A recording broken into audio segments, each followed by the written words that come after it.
Ghastly, appalling, the kind of worst half-sister imaginable.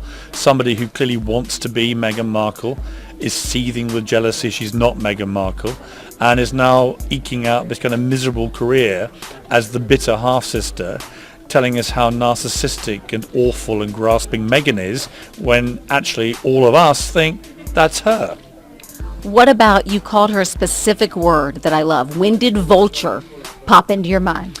Well, she had the audacity to say that this whole business with Thomas Markle, Meghan's father and her father obviously, was down to media vultures. You know, we had made him stage the pictures. We had made him take a big check from paparazzi. We had made him basically sell out his own daughter's wedding. And I immediately went, I'm not having that. I'm sorry. No. And actually, especially not from you, Samantha Markle, who's just changed her name back to Markle so she can truly cash in on this. So I just found myself saying, actually, when it comes to vultures, you're the vulture. And she is. And I'm afraid Meghan's family is littered with people who have been appalling in this whole engagement and wedding process. And then she still thinks she could get an invite to the wedding, at least before now. Well, she and this other half-brother, Thomas Jr., who has been writing open letters to Harry telling him to dump Meghan. This is his own, his own sister. The pair of them should just shut up and go away. I mean, let's be brutally frank. They should shut up, go away, and let their sister at least have her wedding day in some kind of peace after all the turmoil. Did you have to pay to interview her this morning? Yeah, I mean, Samantha Markle charges you to breathe. If she wakes up in the morning, you have to give her a check. She is fleecing the global media, and I knew we'd paid her today, but I thought, actually, you know what I'm paying you for today? To get you in front of a camera and to call you out. Because somebody at some stage has to look you in the eye and say, it's not media vultures causing all the problems for Meghan. It's people like her own half-sister, you. She has a fee, she thinks she's a celebrity, and people will pay that money because she will dish the dirt on Meghan. But to me it leaves a pretty ugly taste in the mouth that she's now become this person who's a professional critic of her own sister. And I was like, today, no, I'm done with this. What about the dad? Why is he listening to her? Look, the dad, he's a reclusive guy, clearly. He likes living on his own in Mexico, and he probably didn't want any of this, but he's got this. And my argument with Thomas Markle Sr. is, this is your daughter's day, not yours. And yet now you've made yourself the center of a major scandal for no reason. He didn't have to do a deal with the paparazzi. He didn't have to line his own pocket with dollars on the back of his daughter's wedding. He could do what most fathers of the bride do. Be quiet, turn up, make sure you take her down the aisle properly in a dignified way, say a nice speech saying how lovely she is, and sit down. That's all you have to do. What do we think is going on the inside now with Meghan and Harry regarding the dad, the conversations? I think there's complete and utter turmoil.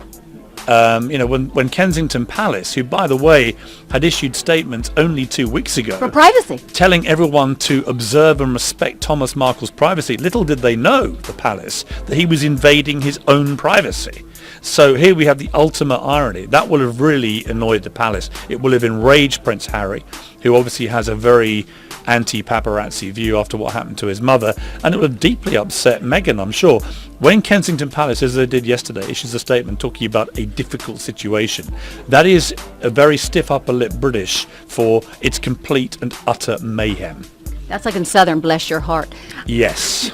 What's the over-under that Thomas Markle Sr. will walk her down the aisle?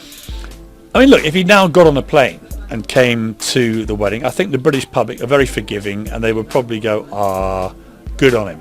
I don't think he's going to do it. I think he's going to be very selfish about this. You don't think he's got to walk his daughter down the aisle? I don't think he will. I think we'll end up seeing Meghan's mother walking her down the aisle. And Meghan's mother is the only one to emerge from her family with any credit here. She's the only one who's kept a dignified silence, the only one who's been a proper family member, supportive to her daughter in private. The rest of them will be squealing like canaries. So I don't think we're going to see Thomas Markle. He claims to have had a heart attack. It's the only heart attack I've ever seen where somebody apparently spends 20 minutes at the hospital and then discharges themselves and goes to McDonald's and buys 3 Big Macs. I mean, where's that on the hospital protocol? So I'm afraid I view that with very large dose of skepticism. What do you think that is, to try to soften who he is and what he's all about? Clearly, he's stressed. Look, Thomas Markle staged these pictures to try and make himself look better.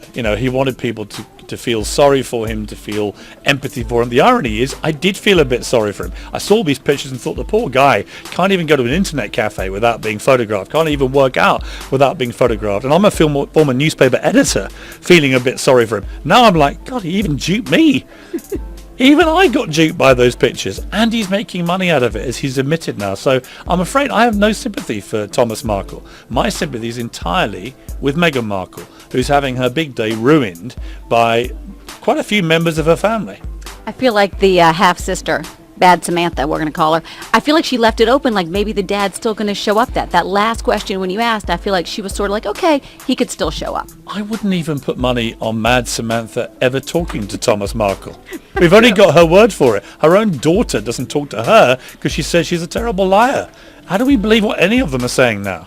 You know, here we have a completely unprecedented situation where the British royal family are heading into a marriage with a family that is arguably more dysfunctional than they are. We have never, I can say this to your viewers, we have never had that situation. We thought